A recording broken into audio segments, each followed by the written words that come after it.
ఆరాధనలో నడిపించిన పిల్లలకి దేవుని నామానికి దీవెనలు తెలియజేస్తున్నాను. మన మధ్యకు మృత్యుంజయరావు గారు వచ్చారండి, డాక్టర్ గారు. సో ఎన్హకొరే ప్రార్థన మందిరానికి ఇన్విటేషన్ మనము వాసా రాజ్బాబు గారి ద్వారాగా వారిని ఇన్వైట్ చేయడం జరిగింది. రాజ్బాబు గారిని ఇంట్రడ్యూస్ చేయవలసిందిగా ప్రభుపేట మనం చేర్చున్నాను. బాబు గారు ప్రైజ్ రాడండి. వందనాలయ్యా.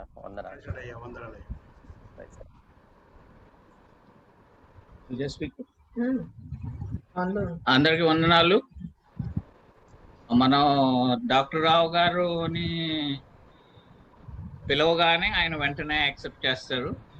హీ లవ్స్ టు, ఆయన ఎప్పుడు దేవుని వాక్యం సంబోధించడానికి ఆయన ట్రై చేస్తారు. ఆయన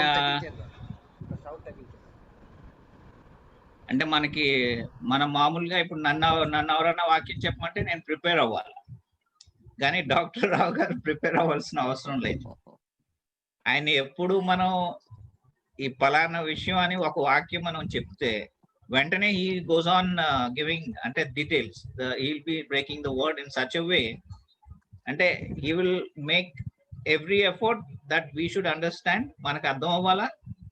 ఎంత బాగా దాన్ని డిస్క్రైబ్ చేస్తారంటే that once for all we'll know that what is మన హృదయంలో ఏముందో కూడా మనం గ్రహించగలం.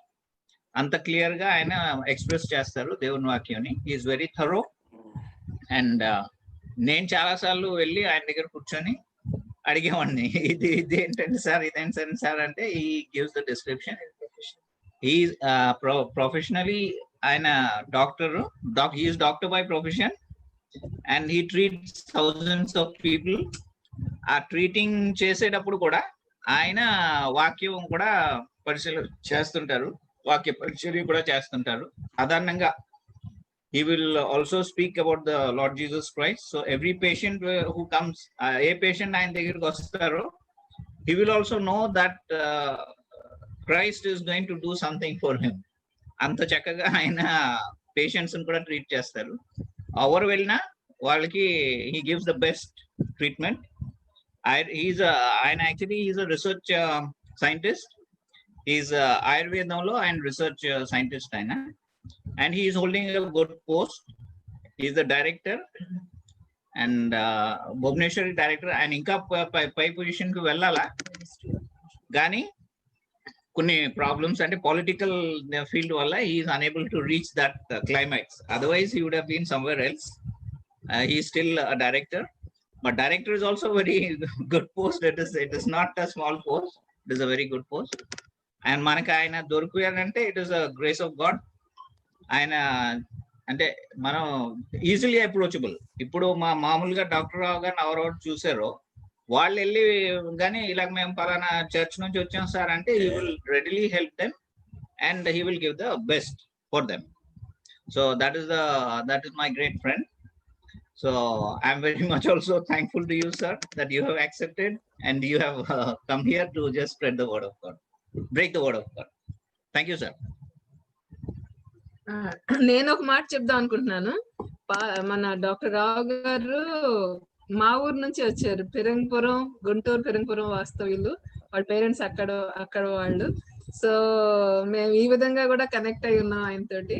తర్వాత ఎప్పుడు ఒక చిన్న మాట, ఒక ఫోన్ చాలు ఆయన సాయం చేయడానికి. అంత అవసరం లేదు. డైరెక్టర్ అంటే ఏదో చాలా హై పొజిషన్, కానీ దేవుని నామని బట్టి అంటే దేవునికి వందనాలు చెల్లించుకుంటున్న ఇటువంటి సహోదరుడిని మనకి అనుగ్రహించినందుకు ఈ దినాన వాక్యం మనం తప్పకుండా ఎంజాయ్ చేస్తాం. బికాస్ ఆయన ఏం చెప్పినట్టు చాలా లోతుకి వెళ్ళి చాలా బాగా అర్థమయ్యేలా చెప్తారు. So let us enjoy.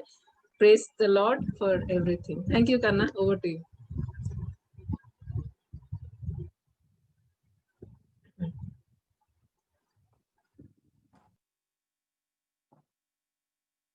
Unmute చేయండి పాస్టర్ గారు మీరు. సారీ, ఎంఎం రావు గారు దొరకడం మనకు చాలా ఆశీర్వాదము. మృత్యుంజయ్ సార్ అయ్యగారు చాలా వందనాలండి. ఎన్హకొరే ప్రార్థన మందిరం మీకు వెల్కమ్ పలుకుతున్నాం.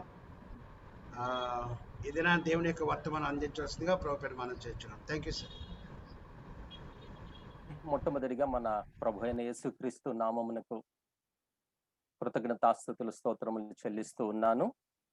మరి ఈ అవకాశం ఇచ్చినటువంటి పాస్టర్ గారికి, మరి రాజు బ్రదర్ గారికి, మేరీ సిస్టర్ గారికి ప్రత్యేకమైనటువంటి వందనాలు తెలియజేస్తూ ఉన్నాను.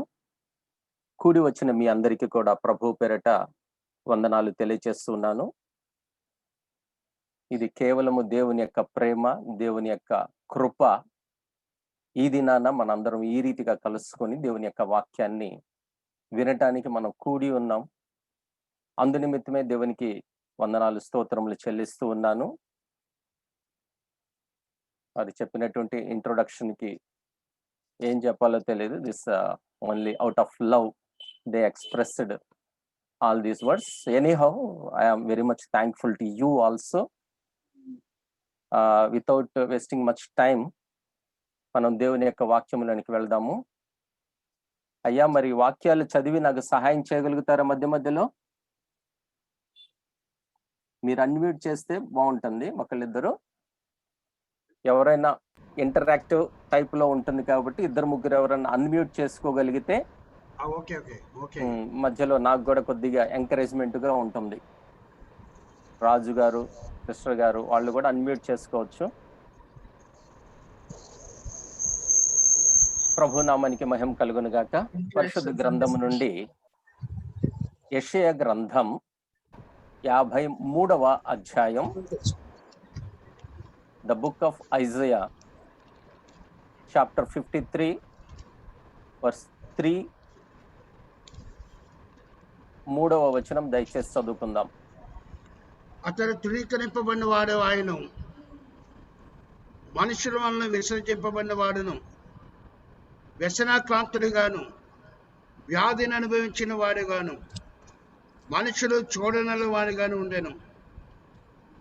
అతడు తృణీకరింపబడిన వాడు కనుక మనం అతని ఎన్నిక చేయకపోతే దేవుని పరిశుద్ధ దీవించును గాక. ఆమేన్. చిన్న ప్రార్థన చేసుకుని వాక్యంలోనికి వెళ్దాం. అత్యంత కృప కనికరములు కలిగిన మా ప్రియ పరలోకపు తండ్రి, పరిశుద్ధుడైన దేవా, నీ పరిశుద్ధ నామమునికి వేలాది వందనములు, కృతజ్ఞతాస్తుతులు, స్తోత్రములు చెల్లిస్తూ ఉన్నాం. నైనా నీ యొక్క మహాకృపను బట్టి నా తండ్రి, ఈ సాయంకాల సమయంలో నీ పాద సన్నిధికి చేరగలిగేలా కృపనిచ్చావు, నీకు స్తోత్రం. ఇంత దానికి నా తండ్రి పాటల ద్వారా బిడ్డలు నా తండ్రి నిన్ను స్తుతించి ఉండగా, ఆరాధించి ఉండగా, ఆ స్తుతి ఆరాధన నా తండ్రి మీరు అంగీకరించినందుకే నీకు స్తోత్రములు చెల్లిస్తూ ఉన్నాం. నైనా ఇప్పుడు నా తండ్రి నీ యొక్క వాక్యాహారం కొరకు నా తండ్రి నీ పాద సన్నిధికి చేరి ఎదురు చూస్తూ ఉండగా, నాయన నీ యొక్క స్వర్గీయ సింహాసనము నుండి నీవే నాతోనూ మాతోనూ మాట్లాడమని బ్రతిమలాడుకుంటున్నాం. అల్పుడను, అయోగ్యుడను, నోటి మాంద్యము, నాయన పెదవుల మాంద్యం, బుద్ధి మాంద్యము కలిగినటువంటి వాడును, పాపినైనా నన్ను కరుణించండి. నాయన నీ యొక్క పరిశుద్ధాత్మశక్తి చేత అభిషేకించండి. నాయన ఇక్కడ కూడిన ప్రతి ఒక్కరికి ఏ ఏ విషయాల్లో అతని వాక్యాహారము కావాలో వారందరికీ మీరే పంచి ఇచ్చి ఆశీర్వదించి దీవించుమని, నీ రాకడ కొరకు మమ్మల్ని అందరినీ సిద్ధపరచుమని ప్రభు అయిన యేసుక్రీస్తు వారి నామములు అడిగి వేడుకొని ప్రార్థన చేస్తూ ఉన్నాం తండ్రి. ఆమేన్, ఆమేన్, ఆమేన్. ప్రభు నామమునకు మహిమ కలుగును గాక.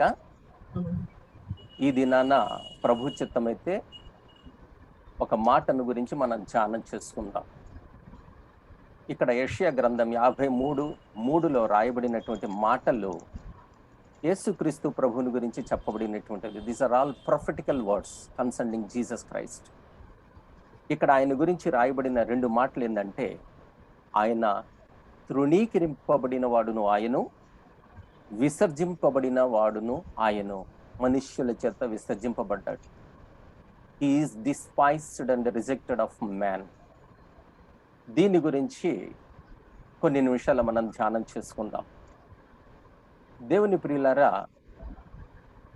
క్రైస్తవుడు లేదంటే రక్షణలోనికి వచ్చిన ప్రతి వ్యక్తి కూడా నిజమైనటువంటి విశ్వాసము కలిగినటువంటి వాడైతే, సద్భక్తితో బ్రతకను ఉద్దేశించిన అయినట్లయితే జీవితంలో ఏదో ఒక సమయంలో ఏదో ఒక విషయంలో ఎవరి చేతనైనా సరే ఈ అనుభవం కూడా వెళ్తాడు అనేటువంటిది రాత్రి సమయంలో మనం ధ్యానం చేసుకుందాం.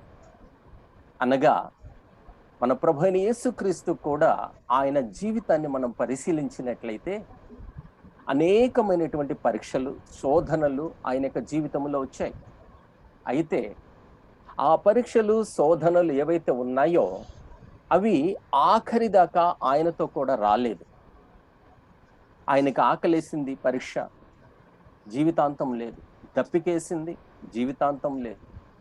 మనలాగానే అనేకమైనటువంటి శోధనలు కలిగినాయి, అది కూడా జీవితాంతం లేదు. కానీ పరిశుద్ధ గ్రంథాన్ని జాగ్రత్తగా గమనించినట్లయితే ఒక్క పరీక్ష మాత్రం జీవితాంతము, అనగా ఆయన పుట్టినది మొదలుకొని సిలువ మీద మరణించే పర్యంతము కూడా ఆయనను వెంటాడినటువంటి, ఆయనతో ఉన్నటువంటి శోధన లేదంటే పరీక్ష ఏదైతే ఉన్నదో అది తృణీకరింపబడటం లేదంటే విసర్జింపబడటం.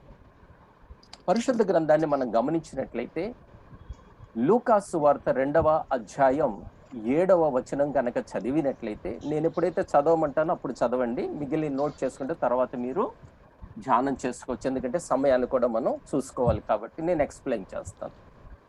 చదవన్నప్పుడు మాత్రం నాకు చదివి సహాయం చేయండి.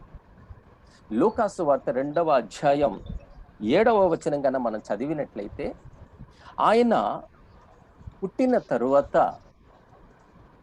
సత్రములో ఉంచటానికి కూడా, పరుండబెట్టడానికి కూడా ఆయనకి స్థలము లేక విసర్జింపబడినట్లుగా, తృణీకరింపబడినట్లుగా మనం చూడగలుగుతాం. పుట్టిన తోడనే కూడా సత్రములో ఉన్నటువంటి వారు మన ప్రభు అయిన యేసుక్రీస్తును తృణీకరించి విసర్జించి ఉన్నారు. యోహాను సువార్త 1వ అధ్యాయం 11వ వచనం చదివినట్లయితే, John the gospel 1st chapter 11th verse మనం చదివినట్లయితే, ఆయన తన స్వకీయుల దగ్గరకు వచ్చాడంట. తన స్వకీయులు అనగా ఇశ్రాయేలు ప్రజల దగ్గరకు వచ్చాడు. వారు కూడా యేసుక్రీస్తును అంగీకరించలేదు అని ఇక్కడ రాయబడి ఉన్నది. వాళ్ళు కూడా యేసుక్రీస్తును తృణీకరించారు, విసర్జించి ఉన్నారు. మత్తయి సువార్త 26వ అధ్యాయం 56వ వచనం కనుక మనం చదివినట్టయితే, Matthew the gospel 26th chapter 56 verse కనుక మనం చదివినట్లయితే, అంతవరకు ఆయనతో పాటుగా ఉన్నటువంటి శిష్యులు, ఆయన యొద్ద సహాయం పొందినటువంటి ప్రజలు, ఆయనను వెంటాడినటువంటి, ఆయన చేత రొట్టెలు ఆయన చేతితో రొట్టెలు తిన్నటువంటి ప్రజలు, చేపలు తిన్నటువంటి ప్రజలు, వీరందరూ కూడా ఆయనను ఎప్పుడైతే ఈ సైనికులు వచ్చి బంధించి ఉన్నారో వాళ్ళందరూ కూడా ఆయనను తృణీకరించి విసర్జించి పారిపోయినట్లుగా మనం చూడగలుగుతూ ఉంటాం. మార్కు సువార్త 15వ అధ్యాయం 32వ వచనం కనుక చూచినట్లయితే, ఆయన కల్వరి శిలలో వేలాడబడుతున్నటువంటి సమయంలో కూడా కుడివైపు ఎడమవైపు ఉన్నటువంటి దొంగలు కూడా ఆయనను నిందించి ఆయనను తృణీకరించినట్లుగా చూడగలుగుతాం. కనుక దేవుని ప్రియులారా, యేసుక్రీస్తు ప్రభు పుట్టినది మొదలుకొని కల్వరి శిలువలో వేలాడదీయబడిన దిన పర్యంతము, ఆ గడియ పర్యంతము కూడా ఇటువంటి పరీక్షను ఆయన ఎదుర్కొన్నట్లుగా, ఇటువంటి శోధన గుండా ఆయన వెళ్ళినట్లుగా మనం పరిశుద్ధ గ్రంథం ద్వారా మనం తెలుసుకోగలుగుతాం. అదే రీతిగా దేవుని ప్రియులారా, ఈ రాత్రి సమయంలో దేవుని యొక్క వాక్యము మనకు తెలియచేస్తూ ఉన్నది ఏంటంటే, if you are a real true child of God, నీవు యేసుక్రీస్తు యొక్క నిజమైనటువంటి శిష్యుడు అయినట్లయితే, నిజమైనటువంటి ప్రియ కుమారుడు అయినట్లయితే, యేసుక్రీస్తు ప్రభువుకి ఏ విధముగా అయితే ఈ శోధన లేదంటే ఈ పరీక్ష వచ్చినదో తప్పనిసరిగా మీ జీవితాల్లో కూడా వస్తది. మీరు కూడా మనుష్యుల చేత తృణీకరింపబడతారు. మీరు కూడా మనుషులు అందరి చేత కూడా తృణీకరింపబడతారు, విసర్జింపబడతారు, నిషేధింపబడతారు. అయితే దేవుని ప్రియులారా, మనం ఏమి చేయాలి రాత్రి సమయంలో అనేటువంటిది పరిశుద్ధాత్మ దేవుడు మనకు తెలియచేస్తూ ఉన్నాడు. ఒక్కొక్క సందర్భంలో మన కుటుంబ సభ్యులే, భర్త భార్యకు వ్యతిరేకంగా వెళుతుంది, భార్య భర్తకు వ్యతిరేకంగా వచ్చి తృణీకరించి విసర్జిస్తారు. తల్లిదండ్రులకు వ్యతిరేకంగా పిల్లలు, పిల్లలకు వ్యతిరేకంగా తల్లిదండ్రులు విసర్జిస్తారు, తృణీకరిస్తారు. ఎన్నో కుటుంబాలు, ఇతరుల విషయంలో కాదు, క్రైస్తవ కుటుంబాల గురించి మనం తెలుసుకోగలుగుతాం. మన జీవితాన్ని మనం పరిశీలించుకున్నట్లయితే బహుశా అందులో మనము కూడా ఉండవచ్చు. ఒకవేళ మనము నిజమైనటువంటి క్రైస్తవ జీవితాన్ని గడుపుతూ సత్యవాక్యమును గురించి మనము సాక్షులమై గనక ఉన్నట్లయితే, మనము పనిచేసేటువంటి స్థలములో అక్కడ కూడా మనం తృణీకరింపబడవచ్చు. మన అధికారులు మన తృణీకరించి విసర్జిస్తారు. సత్యవాక్యమును సత్యముగా ప్రకటిస్తూ ఉన్నట్లయితే దైవ సేవకులైనటువంటి వారు కూడా విశ్వాసుల దగ్గర నుంచి తృణీకరింపబడి విసర్జింపబడతారు. ఎందుకంటే వాళ్ళకి ఆ వాక్యాలు నచ్చవు. ఎందుకు? దేవుని యొక్క వాక్యము సజీవమైనటువంటిది, రెండంచుల వాడి అయినటువంటి ఖడ్గములాగా దూసుకొని పోతుంది. కాబట్టి అటువంటి వాక్యాలు వారు సహించలేరు. అటువంటి వారు కూడా తృణీకరించి విసర్జిస్తారు. కనుక దేవుని ప్రియులారా, అటువంటి పరీక్ష గుండా నీవు వెళుతూ ఉన్నట్లయితే తప్పనిసరిగా నువ్వు ఒకటి గ్రహించుకోవాలి ఏంటంటే, దేవునికి నీ విషయం యొక్క ప్రత్యేకమైనటువంటి ఉద్దేశ్యం ఉన్నది. దేవుడు నీ విషయం యొక్క ప్రత్యేకమైనటువంటి ఆలోచన కలిగి ఉన్నాడు. దేవుడు నిన్ను బహుగా ఆశీర్వదించి దీవించి నిన్ను ఫలింప చేయాలి అనేటువంటి తలంపు కలిగి ఉన్నాడు. కాబట్టి ఇటువంటి పరీక్ష మార్గం గుండా నిన్ను పంపిస్తూ ఉన్నాడు, నిన్ను నడిపిస్తూ ఉన్నాడు అనేటువంటి ఆ తలంపు నీకు నాకు కలిగి ఉండాలని రాత్రి సమయంలో దేవుడు సెలవిస్తూ ఉన్నాడు. ప్రభు నామానికి మహిమ కలుగును గాక. హల్లెలూయా.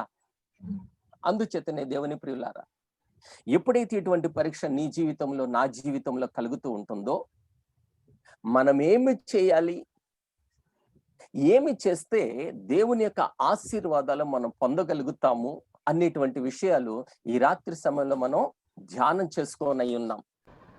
ప్రభు నామానికి మహిమ కలుగును గాక. కొన్ని సందర్భాలలో ఈ తిరస్కారాలు, నిందలు, అవమానాలు, నిషేధాలు ఒకరి తర్వాత ఒకరు మనల్ని నిందిస్తూ, వెలివేస్తూ, ద్వేషిస్తూ ఉంటారో, అటువంటి సందర్భంలో కొన్నిసార్లు ఏం జరుగుతుందంటే ఆ అవమాన భారం పెరుగుతూ పోయి మనకు కొన్నిసార్లు అనిపిస్తుంది కేవలం మనుషులు మాత్రమే కాదు, కొన్ని సందర్భాల్లో దేవుడే నన్ను విడిచిపెట్టాడేమో, దేవుడు కూడా నన్ను విసర్జించి తృణీకరించాడేమో అనేటువంటి తలంపు కూడా మన యొక్క జీవితాల్లోకి వస్తుంది. ఇదే విషయాన్ని యెషయా గ్రంథం గనక మనం ధ్యానం చేసినట్లయితే, యెషయా గ్రంథం దయచేసి చూడండి, 54వ అధ్యాయం 7, 8 వచనాలు దయచేసి చదవండి. Isaiah, the book of Isaiah chapter 54, 7 and 8. నిమిషమాత్రము నేను నిన్ను విసర్జించదని, గొప్ప వాత్సల్యంతో నిన్ను సమకూర్చెదను. మహోద్రేకము కలిగి నిమిషమాత్రము నీకు విముఖనైతిని, నిత్యమైన కృపతో నీకు వాత్సల్యం చూపుదును అని నీ విమోచకుడు యెహోవా సెలవిచ్చున్నాడు. ఆమేన్. చాలయ్యా. ఆమేన్. ఇక్కడ తండ్రి అయిన దేవుడు తన కుమారుడైనటువంటి యేసుక్రీస్తుని గురించి చెప్పుచున్నటువంటి మాట, యేసుక్రీస్తు ప్రభు శరీరధారిగా ఈ లోకంలో ఉన్నప్పుడు తండ్రిని గురించి ఎప్పుడు చెబుతూ ఉండేటువంటి మాట ఏమిటంటే, నేను తండ్రి వేరు కాదు, నేను తండ్రి ఏకమై ఉన్నాము, నేను తండ్రిలో ఉన్నాను, తండ్రి నాలో ఉన్నారు, మమ్మల్ని ఎవ్వడు కూడా విడదీయలేడు,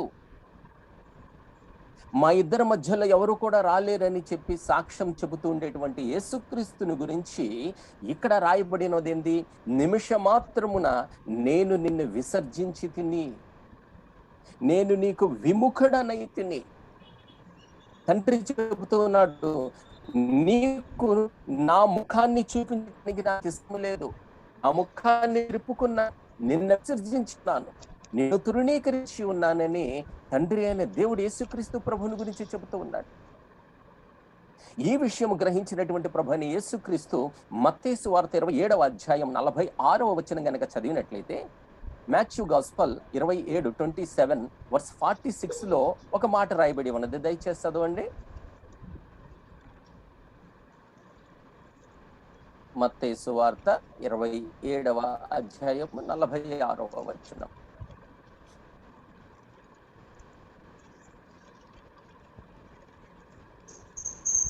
ఇంచుమించు 3 గంటలు యేసు చదవండి. ఏలీ ఏలీ లామా సబక్తాని ఆయన బిగ్గరగా కేక వేసెను. ఆ మాటకు, నా దేవా నా దేవా దాన్ని ఎందుకు చేయి విడిచితివని అర్థం. ఆమేన్. ఇక్కడ ప్రభు అయిన యేసుక్రీస్తు కల్వారి శిలువలో వేలాడదీయబోతున్నాడు. ఆ సమయంలో తండ్రి అయిన దేవుడు యేసుక్రీస్తు యొక్క చేతిని విడిచిపెట్టినట్లుగా మనం చూస్తూ ఉన్నాం. ఆ సమయంలో ఎప్పుడైతే తండ్రి అయిన దేవుడు యేసు యొక్క చేతిని విడిచిపెట్టి ఉన్నాడో, ఏలీ ఏలీ లమా సబక్తాని, నా దేవా నా దేవా నీవు నన్నేలా చెయ్యి విడిచితివి అని యేసుక్రీస్తు ప్రభు చెబుతూ ఉన్నట్లుగా మనం చూస్తున్నాం. ఎప్పుడు కూడా నా తండ్రి నా తండ్రి నా తండ్రి అని పిలిచేటువంటి యేసుక్రీస్తు ప్రభు ఆ సంబోధనను ఇప్పుడు ఏ రీతిగా మార్చాడు? నా దేవా అని పిలుస్తూ ఉన్నాడు.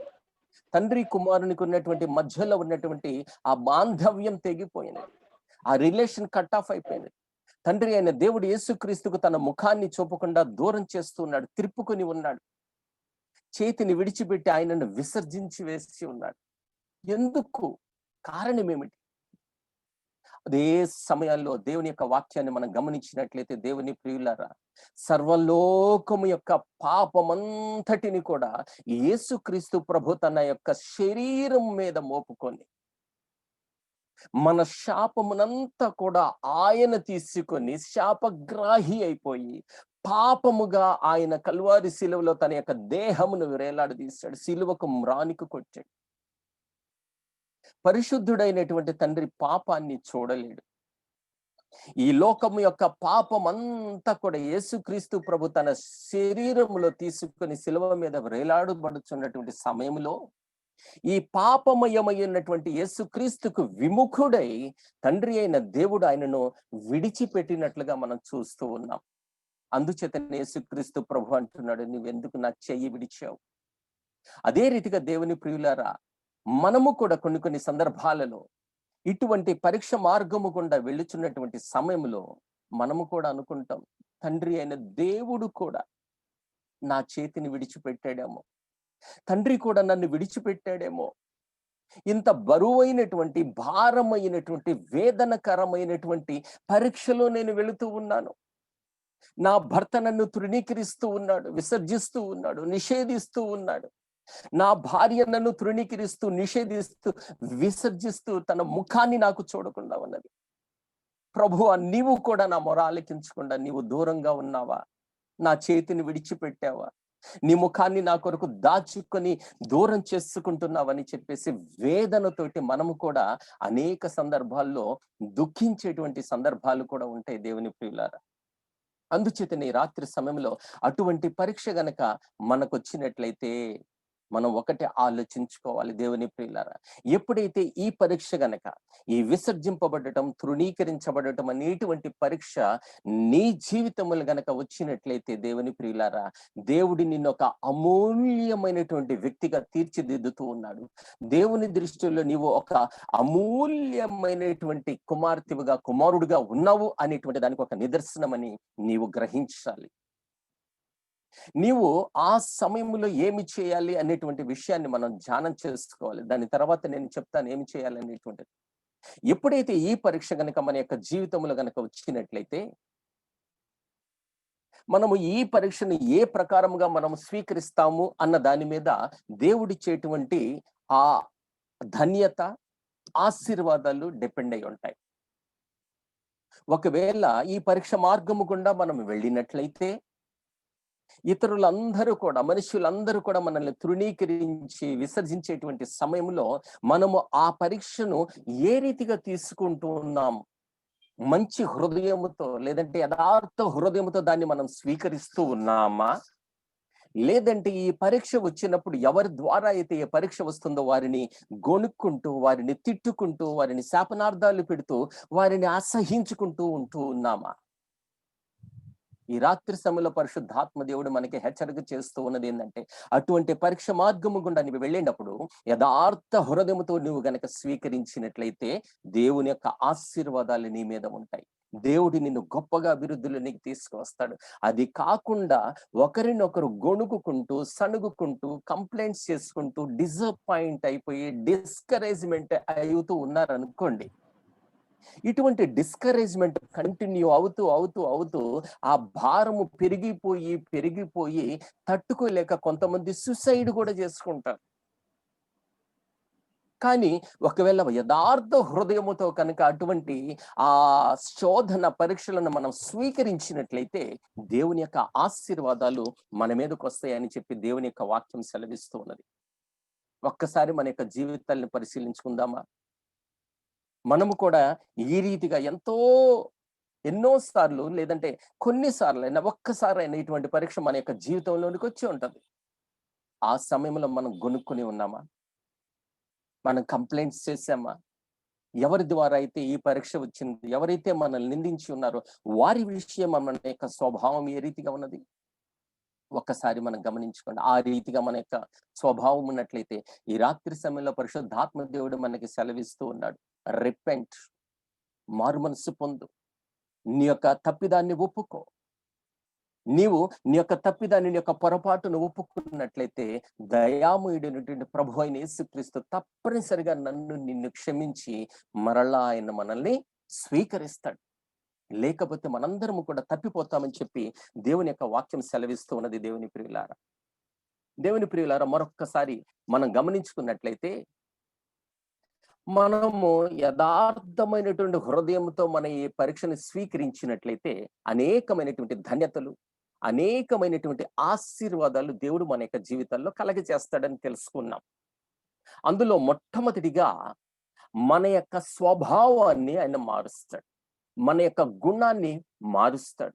అంతవరకు ఉన్నటువంటి గుణాలు ఏవైతే ఉన్నాయో, అంతవరకు ఉన్నటువంటి క్యారెక్టర్స్ ఏవైతే ఉన్నాయో వాటన్నిటినీ మార్చి అమూల్యమైనటువంటి ప్రశస్తమైనటువంటి ఆ క్యారెక్టర్స్ లాగా మారుస్తాడు. ప్రెషియస్ క్యారెక్టర్స్ దేవుడు మన యొక్క జీవితాల్లో ఇన్స్టిల్ చేస్తాడు, నింపుతాడు. అది ఎప్పుడు సాధ్యమనంటే యథార్థమైనటువంటి హృదయంతో స్వీకరించినట్లయితే ఆ క్యారెక్టర్స్ అన్నీ కూడా మన యొక్క జీవితాల్లో దేవుడు నింపుతాడు. దేవుని ప్రియులారా మనం ఒక్క విషయం జ్ఞాపకం చేసుకోవాలి. ఎప్పుడైతే మనం చనిపోతామో మనతో పాటుగా మన భార్యను గాని, భర్తను గాని, పిల్లలు గాని, మనం సంపాదించిన కిరీటాలు గాని, ఆస్తిపాస్తులు గాని ఇవి ఏవి కూడా మనతో పాటు రావు. అయితే ఒక క్యారెక్టర్ మాత్రమే మనతో పాటు వస్తుంది. Only the character will go with us. అందుచేతనే దేవుడు ఏం చేస్తూ ఉన్నాడంటే ఈ భూమి మీద మనం శరీరధారిగా మనం జీవించుచున్నటువంటి కాలములోనే మన క్యారెక్టర్స్ అన్నిటిని కూడా, మన స్వభావ గుణాలన్నిటిని కూడా అమూల్యమైనటువంటి, పరిశుద్ధమైనటువంటి, ప్రశస్తమైనటువంటి గుణాలలాగా స్వభావాల్లోకి మారుస్తాడు దేవుడు. అది ఎప్పుడు సాధ్యము అంటే ఇటువంటి పరీక్ష మార్గముగా ఉండేటప్పుడు యథార్థమైనటువంటి హృదయంతో మనం స్వీకరించినట్లయితే ఆ క్యారెక్టర్స్ అన్ని కూడా మన యొక్క జీవితాల్లోనికి వస్తాయి. యథార్థ హృదయంతో స్వీకరించడం అంటే ఏమిటో తర్వాత నేను చెబుతాను. ప్రస్తుతానికి ఈ స్వీకరించడం ద్వారా కలిగేటువంటి ఆ ఫలితాలు లేదంటే ఆ బ్లెస్సింగ్స్ ఏమిటి అనేటువంటిది నేను కొన్ని వాక్యాల ద్వారా నేను మీ ముందుకు తీసుకొస్తాను. మొట్టమొదటిగా మన యొక్క స్వభావాన్ని ఆయన మారుస్తాడు. రెండవదిగా చూసినట్లయితే యోబు గ్రంథం 42వ అధ్యాయం 10-11 వచనాలు గనక మనం చూసినట్లయితే అక్కడ 4 ప్రకారాలైనటువంటి ఆశీర్వాదాలు, బ్లెస్సింగ్స్ అక్కడ చెప్పబడి ఉన్నాయి. దేవుని ప్రియులారా అక్కడ మనం చూస్తూ ఉన్నాం, యోబుని గురించి చెప్పబడుతూ ఉన్నది. క్షేమ స్థితి ఏదైతే మొట్టమొదటిగా ఉన్నదో ఆ క్షేమ స్థితిని మరలా దేవుడు యోబుకు కలగ చేసినట్లు చెప్పబడ్డది. అనగా పరీక్ష రాకముందు నిందలు, అవమానాలు, తృణీకరణ, విసర్జన ఇటువంటి రాకమునుపు యోబు ఏ రీతిగా అయితే సంపద కలిగి, క్షేమము కలిగి, ఆరోగ్యము కలిగి ఉన్నాడో, ఎప్పుడైతే యథార్థ హృదయముతో తన యొక్క జీవితంలో ఈ పరీక్షను స్వీకరించి ఉన్నాడో ఇక్కడ వాక్యములో చెప్పబడుతున్నది మొట్టమొదటి యథార్థమైనటువంటి క్షేమ స్థితి తిరిగి మరలా యోబుకు దేవుడు అనుగ్రహించినట్లుగా చూస్తూ ఉన్నాం. మొట్టమొదటిగా మంచి క్యారెక్టర్స్ ని దేవుడు మనలో ఇన్స్టిల్ చేస్తాడు. రెండవది, మొట్టమొదటిగా మన క్షేమ స్థితి ఏదైతే ఉన్నదో అది ఆరోగ్యము కానీ, సంపద కానీ ఏదైతే ఉన్నదో ఆ క్షేమ స్థితిని మరలా తిరిగి మనకు దేవుడు మనకు అనుగ్రహిస్తూ ఉన్నాడు. మూడవ విషయాన్ని మనం చూచినట్లయితే యోబుకు పూర్వము కలిగిన దానికంటే 2 అంతలు దేవుడు యోబుకు అనుగ్రహించినట్లుగా మనం చూస్తూ ఉన్నాం. ఏవైతే యోబుకు ఉన్నాయో, సంపద ఉన్నదో, ఎడ్లు, గాడిదలు, ఒంటెలు, మనుష్యులు, వీళ్ళందరూ కూడాను డబల్గా 2 అంతలుగా దేవుడు అనుగ్రహించినట్లుగా చూస్తూ ఉన్నాం. మూడవదిగా దేవుని ప్రియులారా, చాలా ఆశ్చర్యకరమైనటువంటి విషయం, ఏ వ్యక్తులైతే యోబును ద్వేషించి ఉన్నారో, ఏ వ్యక్తుల ద్వారా అయితే యోబు తృణీకరింపబడి విసర్జింపబడి ఉన్నాడో, ఆఖరికి ఏం జరిగింది? అదే వ్యక్తులు అతని పాదాల దగ్గరకు వచ్చేలా దేవుడు చేశాడు. ఏ వ్యక్తులైతే యోబును తృణీకరించి విసర్జించి ఉన్నారో అదే వ్యక్తులు యోబు పాదముల దగ్గరకు వచ్చి క్షమాపణ కోరికినలా దేవుడు చేసి ఉన్నాడు. దేవుని ప్రియులారా, ఇంకొక విషయం అక్కడ రాయబడి ఉన్నది, వాళ్ళు రావటం మాత్రమే కాదు, వాళ్ళు వచ్చేటప్పుడు ఒక్కొక్కళ్ళు కూడా ఒక్కొక్క వరహాను అనగా ఒక్కొక్క గిఫ్ట్ను, బహుమానాన్ని యోబు కొరకు తీసుకొచ్చినట్లుగా మనం చూడగలుగుతూ ఉన్నాం. ప్రభు నామానికి మహిమ కలుగును గాక. ఇవన్నీ ఎప్పుడు సాధ్యం? మనం ఎప్పుడైతే రైట్ స్పిరిట్ తోటి ఆ పరీక్షను మనం స్వీకరించినట్లయితే ఈ బ్లెస్సింగ్స్ అన్నీ కూడా మనలోకి దేవుడు పంపిస్తాడు అనేటువంటిది మనకు అర్థమవుతూ ఉంటుంది. దేవుని ప్రియులారా, ఇక్కడ 2 విషయాలు మనం ధ్యానం చేసుకోవాలి. ఒకటి, ఎప్పుడైతే ఈ పరీక్ష గుండా మనం వెళుతూ ఉన్నామో మనం రైట్ స్పిరిట్ తోటి దాన్ని తీసుకుంటున్నామా, అనగా యథార్థమైనటువంటి హృదయంతో మనం తీసుకుంటున్నామా లేదా అనేటువంటి విషయాన్ని మనం చూసినట్లయితే పరిశుద్ధ గ్రంథములో ఈ 2 గుంపుల వారు మనకు కనిపిస్తారు. కొంతమంది యథార్థ హృదయంతో తీసుకోలేదు ఈ పరీక్షను. ఎప్పుడైతే వారు తృణీకరింపబడి ఉన్నారో, ఎప్పుడైతే వారు నిషేధింపబడి ఉన్నారో, నిందింపబడి ఉన్నారో, వాళ్ళు ఏం చేశారు? కొంతమంది వాళ్ళని నిందించారు, తిరిగి వారిని దూషించారు, గొణుక్కున్నారు, సణుగుకున్నారు, కంప్లైంట్స్ చేశారు. They are sometimes got disappointed, discourage వచ్చింది. అటువంటి వారు ఏం జరిగింది? అటువంటి వారి జీవితంలో ఏం జరిగింది? నాశనము జరిగింది. 2 ఉదాహరణలు మీ మధ్యలోనికి ఈ రాత్రి సమయంలోని తీసుకొస్తాను. మొట్టమొదటిగా అహీఫెలు అనేటువంటి ఒక వ్యక్తి. ఇతగాడి గురించి 2వ సమూయేలు గ్రంథం 17వ అధ్యాయం 23వ వచనం చదివినట్లయితే, 2 Samuel chapter 17 verse 23 చదవాల్సిన అవసరం లేదు, నేను చెప్తాను. అహీఫెలు అనేటువంటి వ్యక్తి అబ్షలోం దగ్గరకు వస్తాడు. అబ్షలోం దగ్గరకు వచ్చి దావీదుని ఎలా చంపాలి, ఎలా చేస్తే దావీదు మహారాజును చంపగలుగుతాము అనేటువంటి ఆలోచన చెబుతాడు. అయితే తర్వాత ఏం జరుగుతుందంటే, అర్కీయుడైనటువంటి హూషై యొక్క సలహాను కూడా తీసుకుంటారు. ఈ వీరిద్దరి సలహాలు విన్న తరువాత అబ్షలోముకు ఈ అహీఫెలు చెప్పిన దానికంటే ఈ హూషై చెప్పినటువంటి మాట, సలహా చాలా యుక్తంగా కనిపిస్తుంది. అతని యొక్క సలహాను అతను విన్న తరువాత వెంటనే ఈ అహీతోఫెలు నొచ్చుకుంటాడు హృదయంలో. ఎందుకు? అతని యొక్క ఆలోచన తిరస్కరింపబడ్డది. అతని యొక్క ఆలోచన రాజు అంగీకరించలేదు. అందుచేతనే ఆఖరి మాటగా చెప్తాడు, గాడిదకు గంతలు కట్టుకొని ఇంటికి వెళ్ళి ఇంటిని చక్కబరుచుకొని ఉరి వేసుకొని చచ్చిపోయాడు. He committed suicide.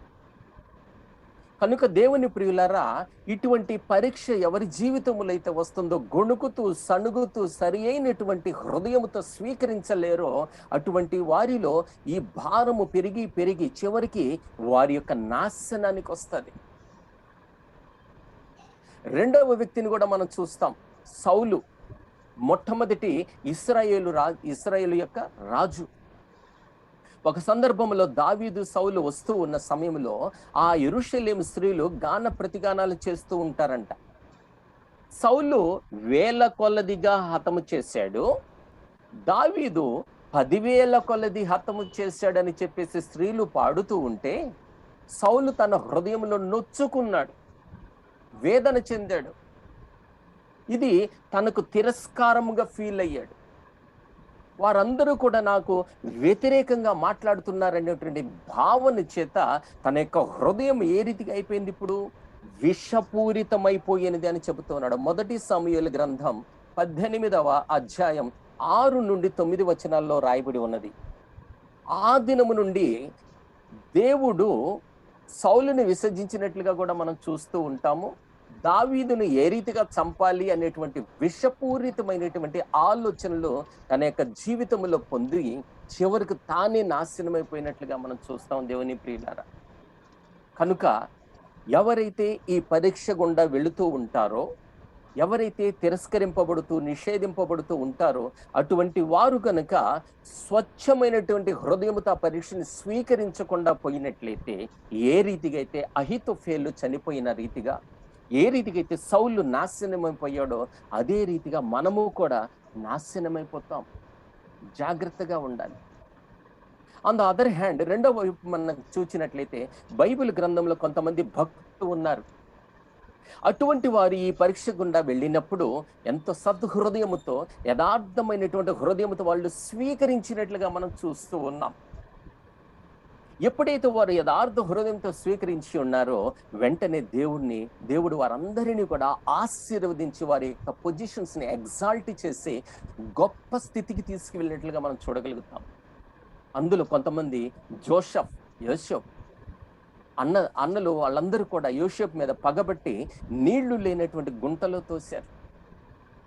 తర్వాత బయటికి తీసి ఇష్మాయేలీయుల చేతిలోనికి అమ్మారు, బానిసనుగా అమ్మివేశారు. తర్వాత పొతీఫెరు గృహములో బందీగా ఉండబడ్డాడు. అందరూ తృణీకరించారు, నిషేధించారు, అసహించుకున్నారు. అయినా కూడా ఆయన యథార్థ హృదయముతో ఆ పరీక్షను స్వీకరించాడు. దేవుని ప్రియులారా, ఆయన అన్న మాట ఏంటో తెలుసా? ఒక మాట చదవండి. ఆదికాండం 45వ అధ్యాయం 8వ వచనం చూడండి. Genesis chapter 45 verse 8.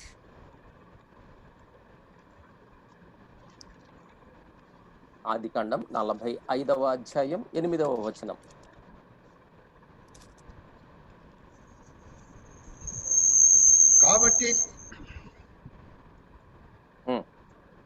కాబట్టి దేవుడే గాని మీరు నన్ను ఎక్కడికి పంపలేదు. ఆమేన్. చాలు. ఇప్పుడు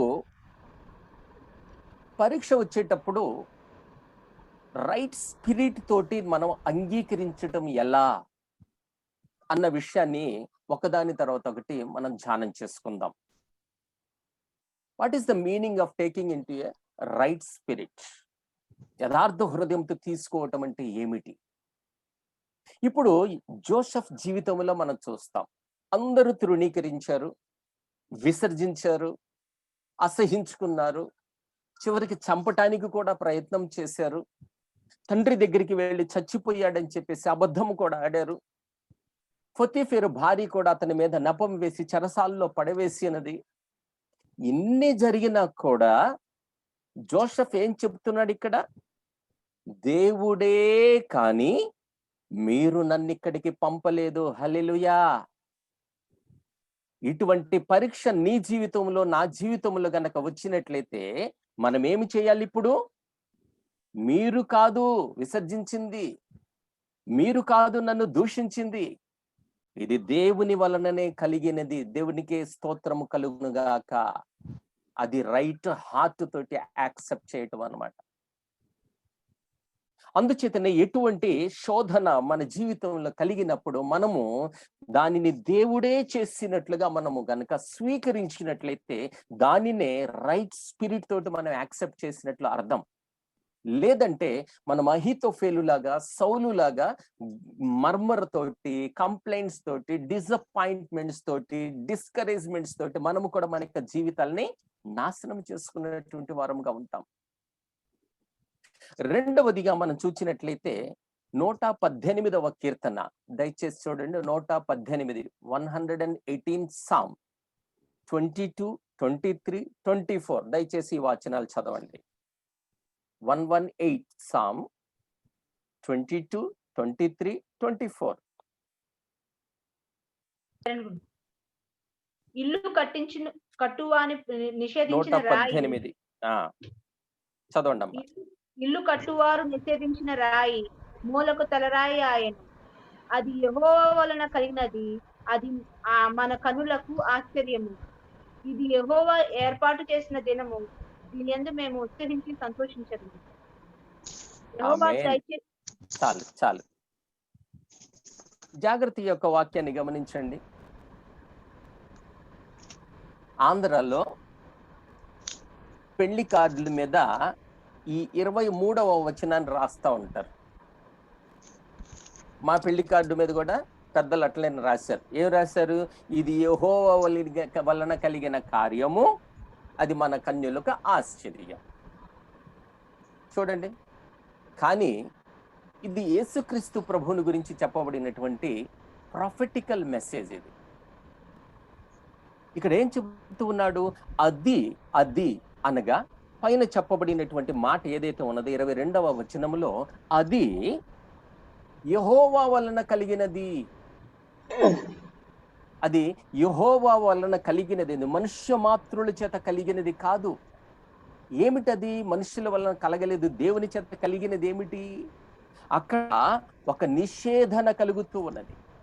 some people have rejected Jesus Christ, the stone, the rock. అక్కడ యేసుక్రీస్తుని వాళ్ళు నిషేధిస్తూ ఉన్నారు.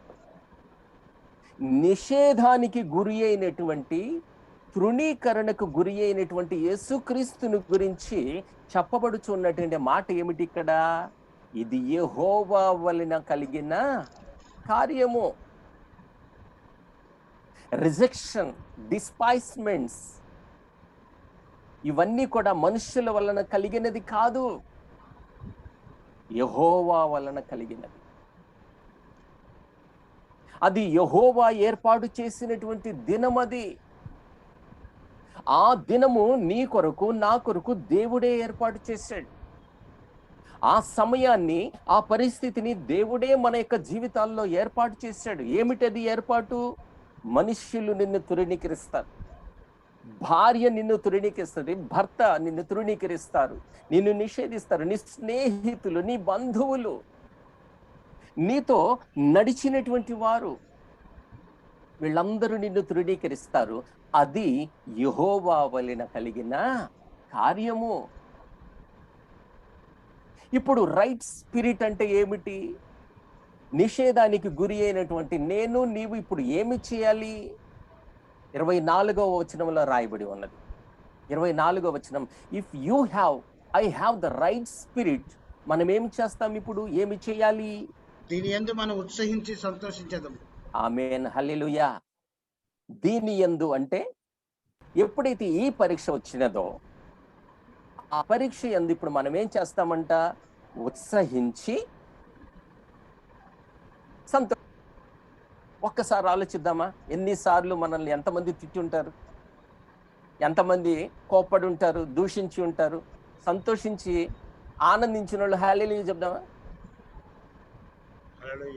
హల్లెలూయా, దేవుని స్తోత్రం. కనీసం ఒక్కళ్ళన్నా చేతులు ఎత్తారు. దేవునికి స్తోత్రం. సరే, అట్లయితే మీకు రైట్ స్పిరిట్ ఉన్నట్లే. దేవుడు మిమ్మల్ని ఆశీర్వదించును గాక. నాకైతే చెప్పారు, నేను ఎవరి మీద గొణగలేదు, నన్ను తిట్టినప్పుడు ఎవరి మీద ప్రతీకారం తీర్చుకోలేదు, నన్ను వెలివేసినప్పుడు కానీ, నన్ను తృణీకరించినప్పుడు కూడా ఒక్క పల్ల మాట కూడా నేను అనలేదని నాతో అన్నారు, మనతో అన్నారు. కానీ దేవుని దృష్టిలో మనం ఆలోచించుకుందాం. ఇక్కడ రైట్ స్పిరిట్ అని చెప్పబడినప్పుడు ఇక్కడ ఏం చెప్తున్నాడు? మనము ఉత్సహించి సంతోషించాలి. we have to rejoice. ఇంకొక మాట చెప్పబడి ఉన్నది, చాలా సంతోషకరమైనటువంటి మాటే అది. ఇది కనుక చూసినట్లయితే లూకాసు సువార్త 6వ అధ్యాయం 24వ వచనం, 22 నుండి 24, కానీ 24వ వచనం మాత్రమే చదవండి. Luke's gospel 6th chapter verses from 22 to 24. ఆఖరి మాట మాత్రం చదవండి.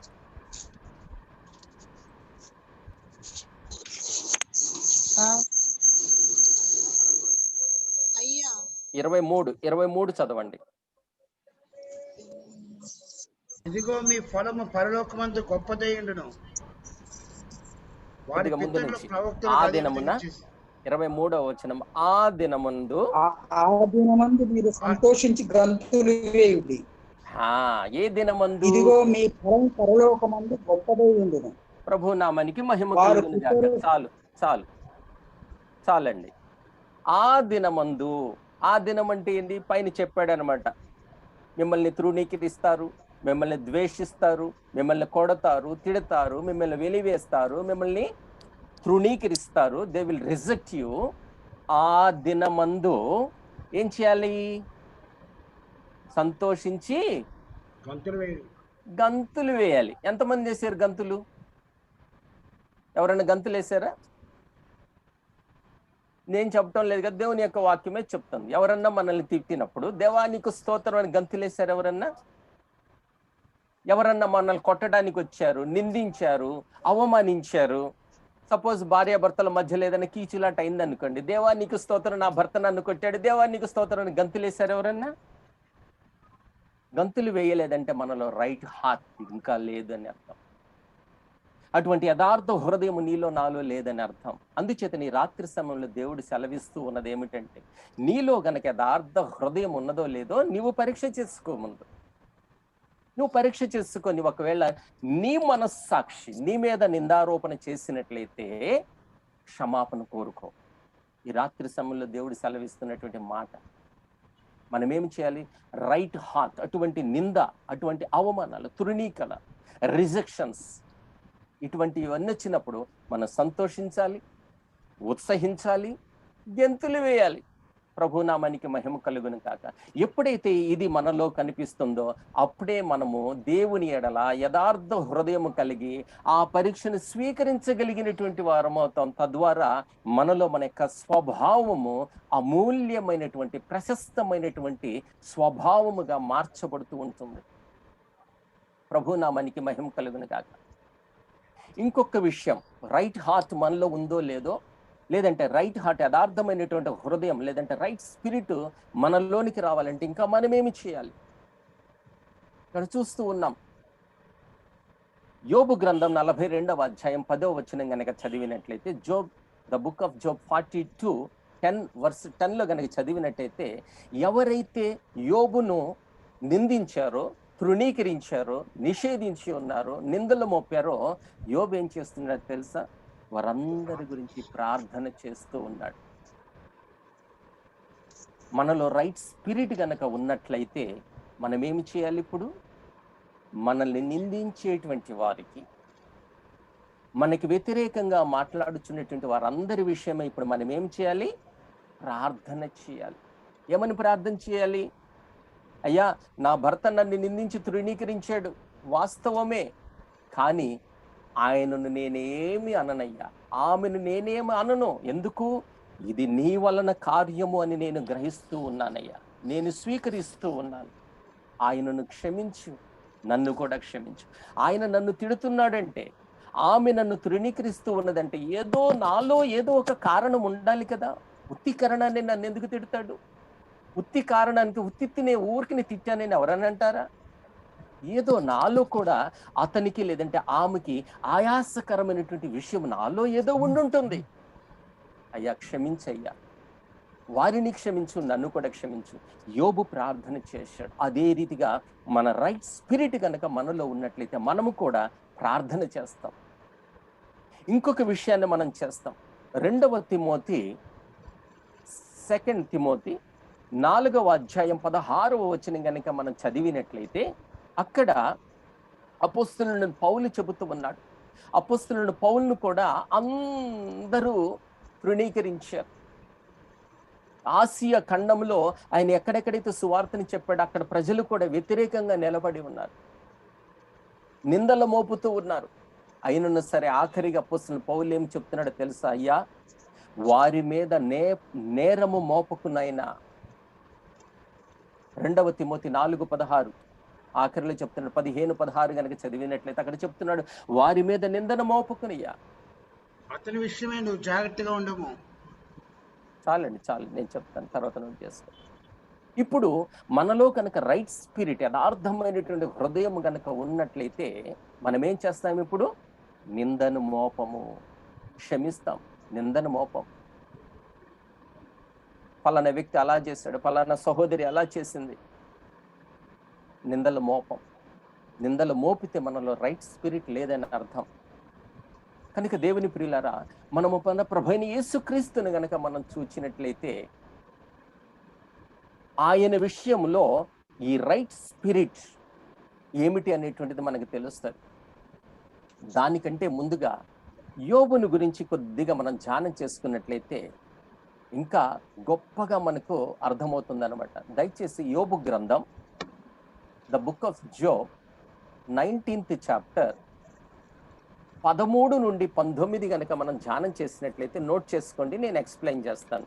యోబు గ్రంథం 19వ అధ్యాయం 13 నుండి 19 వచనాలు గనక ధ్యానం చేసినట్లయితే, దేవుని ప్రియులారా, యోబుని గురించి మనందరికీ తెలుసు. యథార్థ హృదయుడు, నీతిపరుడు, ముక్కుసూటిగా వెళ్ళేటువంటి వాడు, తన బిడ్డల కోసం ఎప్పుడు కూడాను అనుదినము బలి అర్పించేటువంటి వాడు, పాప భీతి కలిగినటువంటి వాడు, గొప్ప ఆస్తిపరుడు, దాసదాసీలు ఉన్నారు, ఒంటెలు ఉన్నాయి, అన్నీ ఉన్నాయి. సేవకులు, ఎంతమంది సేవకులు! ఇప్పుడు మన కాలింగ్ బెల్ కొడితే పరిగెత్తుకుంటూ వస్తారు, ఇంట్లో పిలిస్తే పరిగెత్తుకుంటూ వస్తారు, సేవకులు పనిచేసేటువంటి. ఎప్పుడైతే యోబుకు ఈ పరీక్ష కలిగి ఉన్నదో, ఎప్పుడైతే యోబు ఈ పరీక్ష మార్గము గుండా వెళ్ళి తృణీకరింపబడి, నిషేధింపబడి, విసర్జించబడి ఉన్నాడో, అక్కడ ఏమి జరిగింది అనేటువంటి ఇక్కడ రాయబడి ఉన్నది. ఒక్కొక్క క్యారెక్టర్ అక్కడ రాయబడి ఉన్నది. సహోదరులు, సొంత సహోదరులు, రక్త సంబంధికులు, వాళ్ళు ఏం చేస్తున్నారంట? నువ్వు మా దగ్గర వద్దు, నువ్వు దగ్గరికి రావద్దు, నువ్వు దూరంగా వెళ్ళిపో అంటున్నారు. సొంత సహోదరులు, ఒక తల్లి కడుపును పుట్టినటువంటి వాళ్ళు దూరం చేస్తూ ఉన్నారు. నెలవరులంతా మంచి స్నేహితులు అనబడినటువంటి వారు, క్లోజ్ కంపానియన్స్, వాళ్ళు దగ్గరికే రావటం లేదు, మరిచిపోయారు. యోబు అంటే ఎవరంటే మాకు తెలియదు అంటూ ఉన్నారు. దాని తర్వాత బంధువులు దగ్గరికే రావటం లేదంట. అప్పటి వరకు వచ్చారు, బంధువులందరూ వచ్చారు, ప్రతి పండగకు వచ్చేవాళ్ళు, పిండి వంటలు, చికెన్లు, బిర్యానీలు అన్నీ తినేవాళ్ళు. ఎప్పుడైతే యోబును ఈ పరీక్ష మార్గం గుండా వెళుతున్నారో బంధువులు రావటమే మర్చిపోయారు, ప్రాణ స్నేహితులు కూడా మర్చిపోయారంట. అంతవరకు ఒక విషయం అయితే, దాసదాసీలు కూడా యోబును ఒక అన్యునిగా ఎంచి ఉన్నారు, పరాయి మనిషిగా, పరదేశిగా చూస్తూ ఉన్నారు. ఇంకొక భయంకరమైనటువంటి, దుఃఖకరమైనటువంటి సంఘటన ఏమిటంటే, యోబు శరీరం అంతా కురుపులతోటి, చిల్ల పెంకులు తీసుకొని గీరుకుంటూ మంట చేత, వేదన చేత అల్లాడుతూ, సహాయము కోసం పనివారిని పిలిస్తే దూరం నుంచి చూస్తూ మాటను వింటూ ఉన్నాడు, కానీ నాకేమి వినపడలేదు అన్నట్లుగా నిలుచుని ఉన్నారంట వాళ్ళు. ఎంత భయంకరమైన స్థితి చూడండి. అసలు పని వాళ్ళను పిలిస్తే దగ్గరికే రావటం లేదు, చూస్తూ ఉన్నారు. భార్య ఎదురుగానే ఉంది, బిడ్డలు ఉన్నారు, స్నేహితులు, బంధువులు, సహోదరులు ఉన్నారు, వాళ్ళందరూ ఉన్నారు, కానీ పిలుస్తుంటే దగ్గరికి రావటం లేదు. భార్యకి తన భర్త వాసన అంటే అసహ్యం అంట. సోదరులకు కూడా వారి యొక్క ఊపిరంటేనే అసహ్యం అని చెప్పేసి అక్కడ రాయబడి ఉన్నది. దేవుని ప్రియులారా, ఇంత జరిగినా కూడా యోబు ఏమంటూ ఉన్నాడు తెలుసా? వారిని క్షమిస్తూ ఉన్నాడు, వాళ్ళ గురించి ప్రార్థన చేస్తూ ఉన్నాడు, వాళ్ళని దగ్గర తీసుకోవాలని ఆశపడుతూ ఉన్నాడు. దేవునికి ప్రార్థన చేస్తున్నాడు, వీళ్ళకి ఎటువంటి హానికి కలగకుండా చేయండి. అది రైట్ స్పిరిట్ అన్నమాట. అందుచేతనే దేవుని ప్రియులారా, దేవుడు మరలా యోబుకు యథార్థమైనటువంటి మొట్టమొదటి స్థితి, పూర్వపు స్థితి ఏదైతే ఉన్నదో అది మరలా తీసుకొని ఇచ్చినట్లుగా మనం చూడగలుగుతూ ఉన్నాం. ఇంకొక విషయాన్ని మనం ధ్యానం కనుక చేసుకున్నట్లయితే, హెబ్రీయులకు రాసిన పత్రిక 12వ అధ్యాయం 2-3 వచనాలు దయచేసి చదవండి. హెబ్రీయులకు రాసిన పత్రిక హెబ్రూస్ చాప్టర్ 12 2 and 3. మన ఇంత గొప్ప సాక్షి సమూహము మేఘం వల్లే మనల్ని ఆవరించి ఉన్నందున మనము కూడా ప్రతి భారమును సులువుగా చిక్కులు పెట్టి పాపను విడిచిపెట్టి విశ్వాసున్న కర్తయు దాన్ని కొనసాగించువానని యేసు వైపు చూచు మన ఎదుట ఉంచబడిన పందెములో ఓపికతో పరిగెత్తుదము. ఆయన తన ఎదుట ఉంచబడిన ఆనందం కొరకై, ఇక్కడ జాగ్రత్తగా గమనించండి, ఆయన తన ఎదుట ఉంచబడిన ఆనందం కొరకై, ఆయన తన ఎదుట ఉంచబడిన ఆనందము కొరకై అవమానం నిర్లక్ష్యపెట్టి అవమానమును నిర్లక్ష్యపెట్టి సిలువను సహించి దేవుని సింహాసనం యొక్క కుడిపార్శ్వం ఆసీనుడై ఉన్నాడు. ఆమేన్, హల్లెలూయా. ఇక్కడ జాగ్రత్తగా గమనించినట్లయితే యేసుక్రీస్తు ప్రభు కూడా ఒక పరీక్ష మార్గము గుండా వెళుతూ ఉన్నాడు. ఇక్కడ ఏమి రాయబడి ఉన్నది? ఇక్కడ యేసుక్రీస్తు ఎదుట ఒక ఆనందము ఉంచబడి ఉన్నదంట. దయచేసి ఒక్క క్షణం హోల్డ్ చేయండి.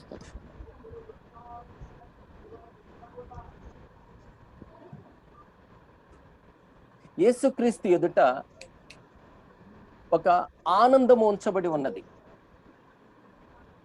ఈ ఆనందాన్ని పొందాలి అంటే తండ్రి అయిన దేవుడు యేసుక్రీస్తు ప్రభువుకు కొన్ని కండిషన్స్ పెట్టాడు. ఏమిటి ఆ కండిషన్స్? ఈ ఆనందాన్ని నీవు పొందాలి అంటే ఈ మార్గంలో నీకు అవమానాలు కలుగుతాయి, నిందలు వస్తాయి, హింసలు వస్తాయి, జనులు నిన్ను దూషిస్తారు, వెల్లివేస్తారు, తృణీకరిస్తారు, విసర్జిస్తారు. ఇవన్నిటినీ నీవు సహించాలి. రెండవదిగా నిన్ను సిలువ మీద వేలాడదీస్తారు. సిలువ మీద నిన్ను వేలాడదీసి నిన్ను చంపుతారు. ఇవి నువ్వు భరించగలిగితే ఈ ఆనందము నీకు నేను ఇస్తా. తండ్రి అయిన దేవుడు సెలవిస్తున్నటువంటి మాట జాగ్రత్తగా గమనించండి. ఒక కండిషన్ ఏం పెట్టాడు? ఈ అవమానం వచ్చేటప్పుడు, ఈ సిలువ మీద నీవు వేలాడదీయబడేటప్పుడు నీవు ఏ మాత్రము కూడా సనగకూడదు, గొణగకూడదు, ఎవరి మీద కంప్లైంట్స్ చేయకూడదు. నీకు ఇష్టమేనా? దేవుని ప్రియులారా, యేసుక్రీస్తు ప్రభు అంటూ ఉన్నాడు అనమాట. యెషయా గ్రంథం 6వ అధ్యాయం దయచేసి చూడండి.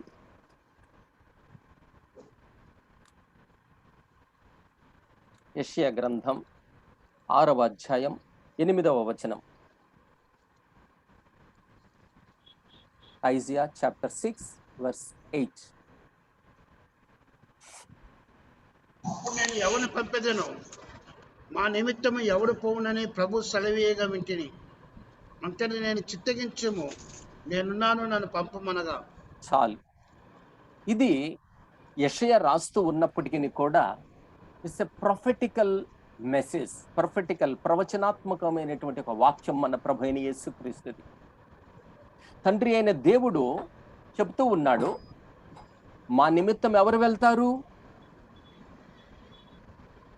అన్నప్పుడు ఎవ్వరు పోవడానికి రెడీగా లేరు, సైలెంట్గా ఉన్నారు.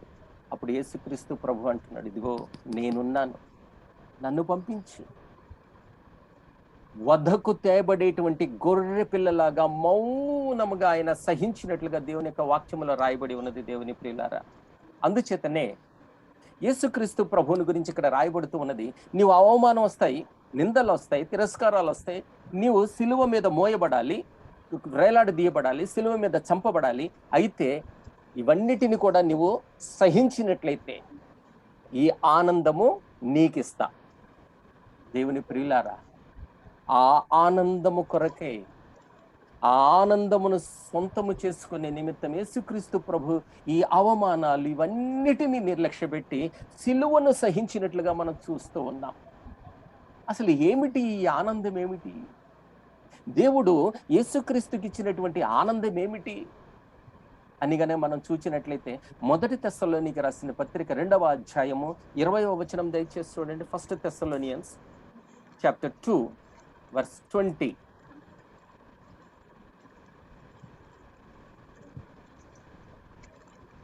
నిశ్చయముగా మీరే మా మహిమయు ఆనందమునై ఉన్నారు. అపోస్తలుడైనటువంటి పౌలు చెబుతూ ఉన్నాడు, నిశ్చయముగా మీరే మాకు ఆనందమై ఉన్నారు.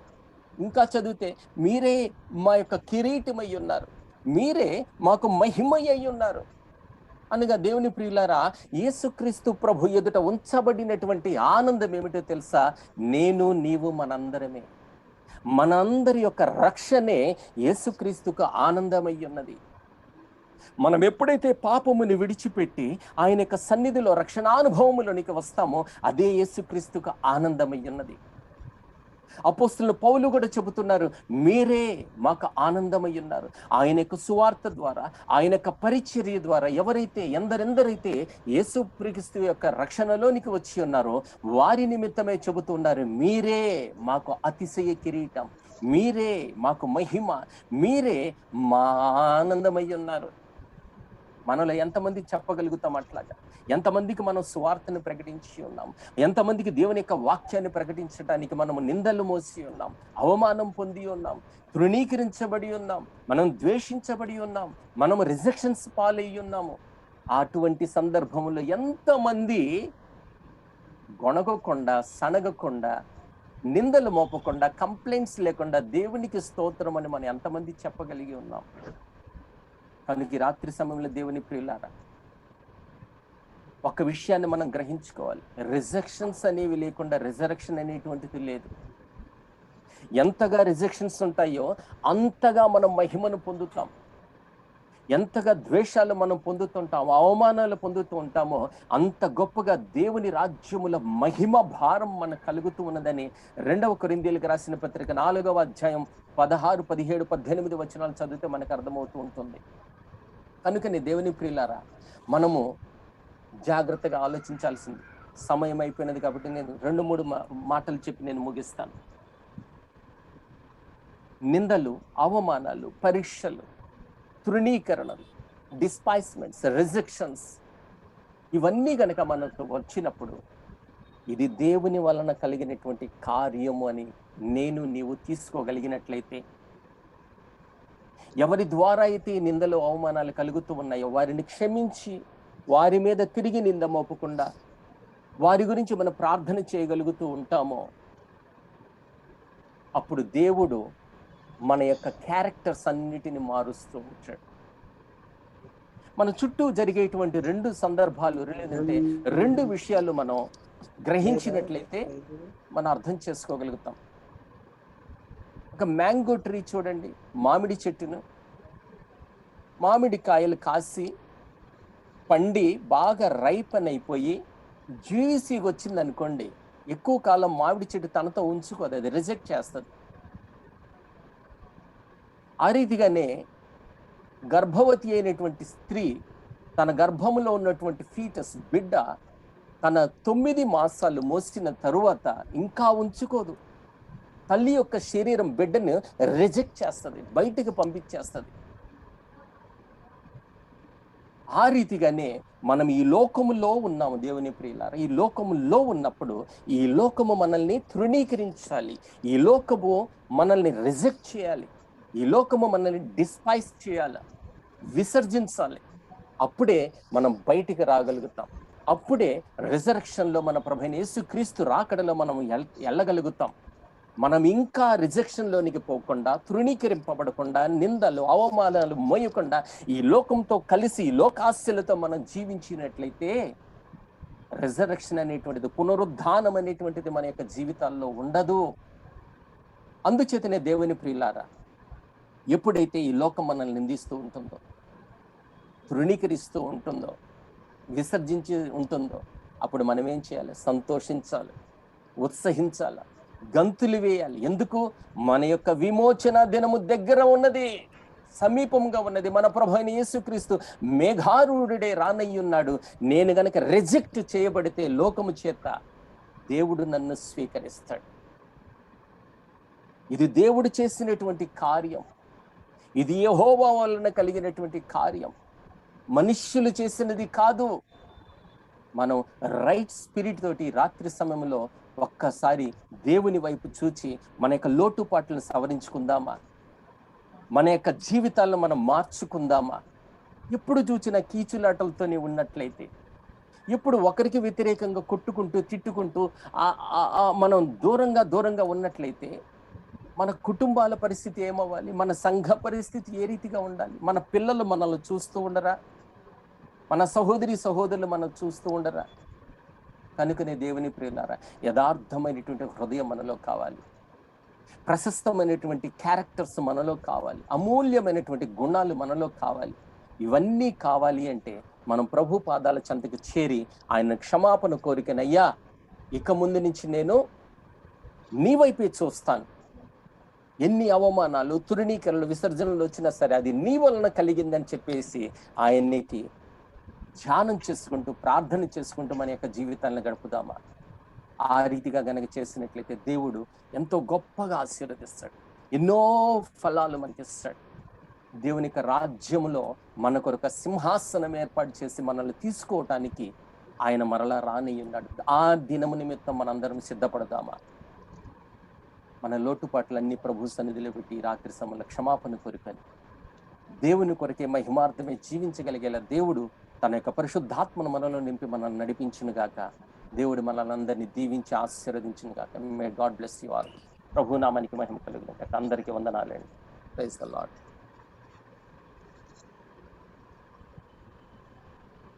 ఆఖరిగా ఇంతవరకు దేవుని యొక్క వాక్యము విత్తబడింది. మంచి అంశం ద్వారా దేవుడు మనతో మాట్లాడిన అందుకు దేవుని నామమున మహిమ కలుగును గాక. ఐగర్ నిమిత్తము ఓట్ ఆఫ్ థ్యాంక్స్ మన డాక్టర్ జి పీటర్ గారు 2 మాటలు చెప్పాలని కోరుచున్నాను. డాక్టర్ జి పీటర్ గారు 2 మాటలు చెప్పాల్సిన కోరుచున్నాను.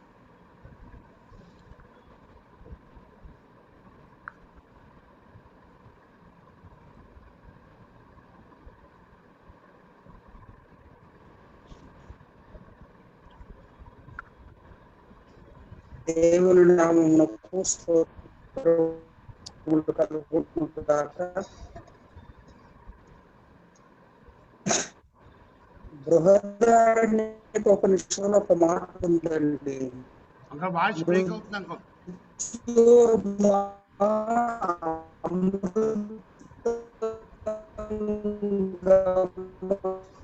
అంకల్ వాయిస్ బ్రేక్ అవుతుంది అంకల్.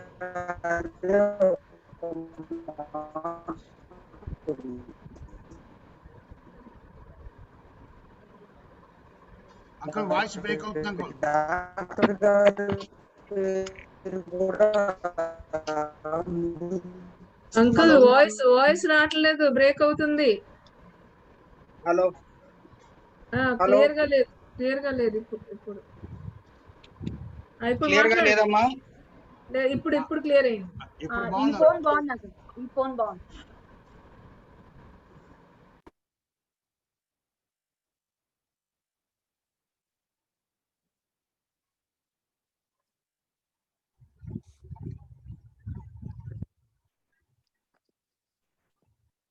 మాట్లాడండి అంకుల్.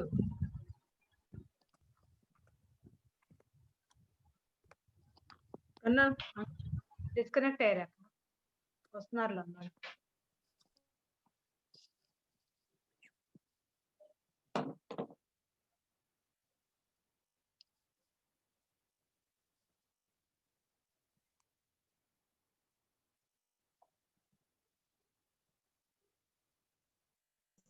వస్తున్నారు.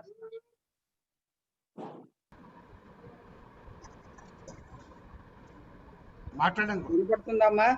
అంకల్ అంకల్ వినిపిస్తుంది.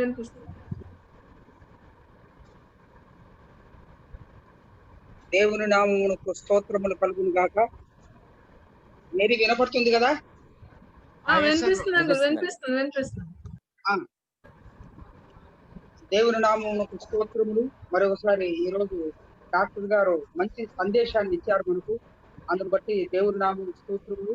డాక్టర్ గారికి అభినందనలు తెలియజేస్తున్నానండి. మంచి వర్తమానాన్ని ఇచ్చినందుకై. ఆయన పేరు మృత్యుంజయరావు. మృత్యుంజయరావు అనే దానికి బృహదారణ్యక ఉపనిషత్తులో ఒక మాట ఉంది, మృత్యోర్మ అమృతం గమయ అని. నన్ను మృత్యువు నుండి అమృతత్వానికి లేక పరలోకానికి నడిపించమని. కనుక ఎలాగ మనం పరలోకాన్ని పొందగలం, దేవుని సన్నిధిని ఎలాగ మనం అనుభవించగలం అన్నటువంటి ఆ మాటను మరొకసారి జ్ఞాపకం వస్తుంది నాకు. కనుక మరి జీవితాంతం ఎలాగో యేసు ప్రభు వారు శోధనను జయించాడు, ఎలాగో ఆయన మన కొరకు మరి పరలోకాన్ని సిద్ధపరిచాడు అన్నటువంటి విషయాన్ని బాగా తీర్థంగా డాక్టర్ గారు చెప్పారు. మరి ఎవరైతే మనల్ని నిందిస్తారో, ఎవరైతే మనల్ని పరీక్షకు గురి చేస్తారో అలాంటి వారి ఎడల మన హృదయం ఎలా ఉండాలి అని మంచి ఉదాహరణలతో యోగం గురించి చెప్పారు. అదే విధంగా మనం ఆ శోధన వచ్చినప్పుడు, పరీక్ష వచ్చినప్పుడు సనికి కొనిగినటువంటి అహితోపేలు, సౌలు వీరిరువురు కూడా నష్టపోయారు.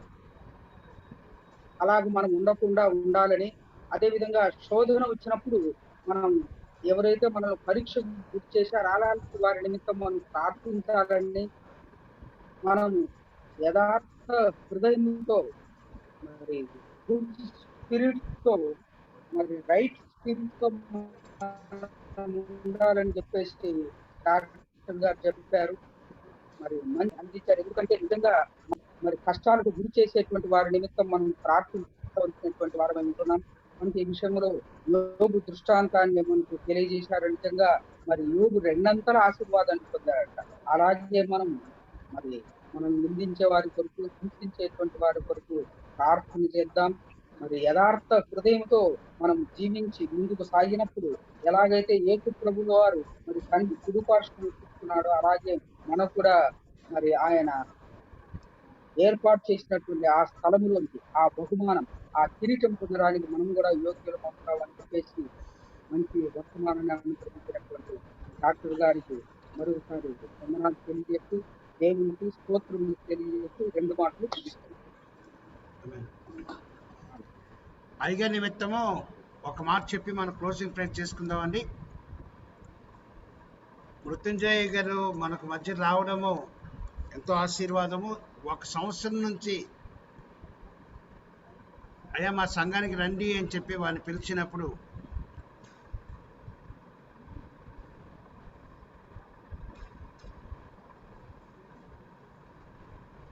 ఇప్పుడు సమ్మతించి వచ్చారు. దేవుని నామమున మహిమ కలుగును గాక. మనం ప్రార్థన చేసుకుందామండి. ఆఖరి ప్రార్థన ఆశ్రమంతో ముగించుకుందాం. మన మధ్యలో దేవదాస్ గారు ప్రార్థన చేస్తారు. ఆఖరి ప్రార్థన దేవదాస్ గారు చేస్తారు. తర్వాత ఆశ్రమంతో ముగించుకుందాం.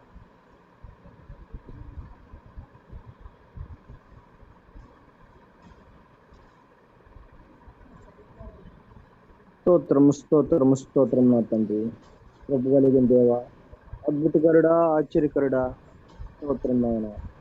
ఇదిగో నా తండ్రి, ఆయన మీ వర్తమానం ద్వారా నా తండ్రి ప్రతి బిడ్డ హృదయాన్ని కదిలించిన విధానాన్ని బట్టి మీ పాదాలు పొందనాలు నా తండ్రి.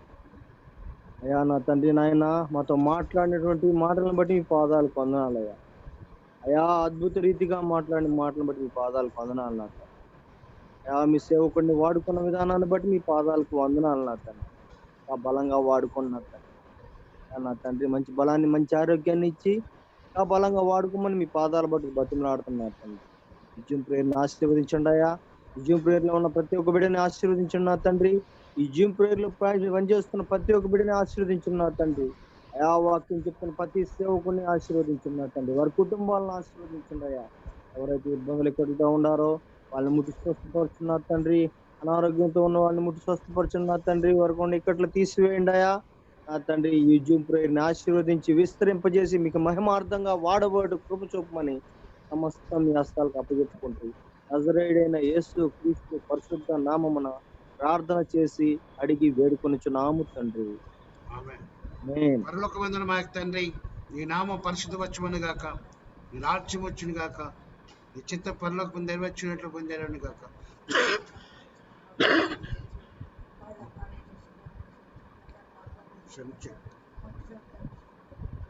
రాజ్యం శక్తి బలం మన పరతండ్రి దేవుని ప్రేమయు, కుమారుని రక్షకుని విమోచకుని యేసుక్రీస్తు వారి యొక్క కృపయు, పరిశుద్ధాత్మైన సహవాసము జూమ్ మీడియా కూడి వచ్చిన ప్రతి కుటుంబాలకును, మరి ముఖ్యంగా దేవుని యొక్క మాటను అందించిన డాక్టర్ మృత్యుంజయరావు గారి కుటుంబానికి, వారి జీవితమునకు సదాకాలం తోడుగా ఉండి ఆశ్రయించి దీవించును గాక. ఆమేన్. అందుకు వందనాలండి. అక్క థ్యాంక్స్.